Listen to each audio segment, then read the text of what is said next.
y'all want to know why y'all been trying to attack me for years, other than y'all are violent, trained like pit bulls by the white man, you know, descendants of the slave breeding programs.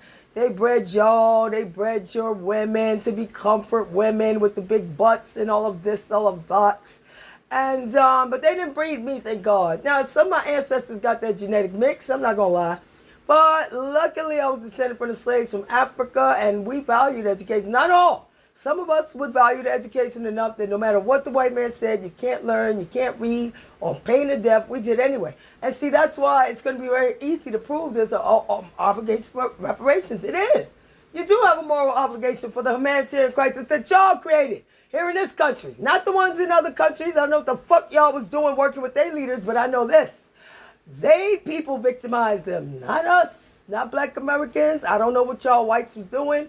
I know y'all been poking your nose in other people's business, other countries for whatever, war, for to launder money or for financial benefit or for resources. Listen, black people, we ain't did that. We've been here trying to survive from y'all killing us and sabotaging our communities with things like drugs and all that for hundreds of years. And y'all so comfortable with all of the brutality you did against black people. You have the evidence right in front of you, and you try to minimize it while talking about you got an obligation, and everything you say for your obligation for foreigners is in fact the obligation you actually have towards us. I don't give a fuck what you say.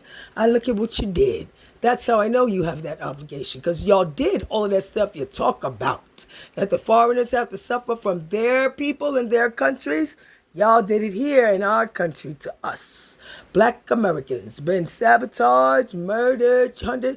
Tell me you don't have obligation. When you tore up black communities, talking about they were spying, trying to sabotage, trying to attack white folks. Y'all the ones that did all the attacking. Y'all, other than the zebra killings, there was zebra killings, yeah. Or slaves trying to get free. We weren't supposed to get free. Even now, a black man de-armed a shooter. He's a hero. And what did he get? Shot by law enforcement who didn't even say, put your hands up in the air, drop the gun. Oh, we're surrounded, but they do that. They never shoot black white people like that. Ever. Unless they are actively shooting at people, then they will. You know? Other than that, a white man coming out with his hand up and a gun in the air, they ain't gonna do that. We know that.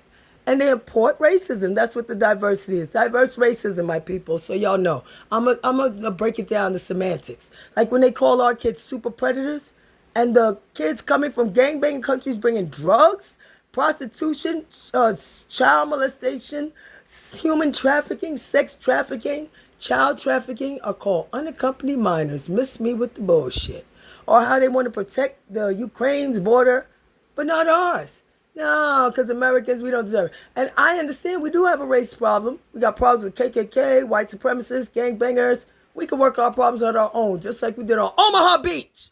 World War I, World War II. Everybody worked together. They worked together, whether they was white supremacists or black gangbangers or anybody in between. Jews, Christians, Catholics. I don't know if they atheists were there. I suppose there were some. I don't know. Everybody worked together. Who was here. And it was not y'all Africans. Y'all were hiding from Hitler in Africa. It was not y'all South America. Y'all actually hid the Nazis there in Argentina, and some were found there. And it definitely wasn't y'all in the West Indies or anywhere. Europe was under attack. We came over to help, and so no, we ain't gonna keep rescuing other countries when we already did that on Omaha Beach. And 85% of them boys died, whether it was white supremacists, KKK, black gangbangers, or anybody in between. No, we're just going to keep our own kids safe. Work together to keep our own kids safe. And if they don't want to do that, fine. Let's make a reasonable settlement for reparations. Give us a state or two like they did to the Indians. And we'll stay away from y'all. You ain't got to ever worry about us plotting against y'all. Because it's the only place we got to go, man. We helped build this. We ain't plotting to tear it apart. And those who will, whether they white or foreign or American or black or whoever, they dead wrong. You know, we work to build this country together, and we got to remember things like Omaha Beach. Yeah, it started bad with racism and all that. Let's get better. Let's get better. So that the white supremacists don't worry about their kids and the black gangbangers don't worry about theirs being attacked by each other or nothing. Y'all have y'all space, we'll have ours. Give us a state or two then, if you don't want to, work together. We don't have to. We're sick of trying to work with y'all while y'all hurt and kill us and call other people's crisis by their people in foreign countries your humanitarian crisis. No, y'all are responsible for the Black American humanitarian crisis. And you're going to give reparations or give us a state or two for us to separate off. We don't want to work against America. We are Americans. Y'all just don't want to see it. Fine. Then let us go on and we'll build our little communities and y'all do what you want and y'all work with the foreigners. And we'll trade with you, whatever, just like the Indians, And that way, we don't have to keep seeing the kids be unsafe. Nobody's kids.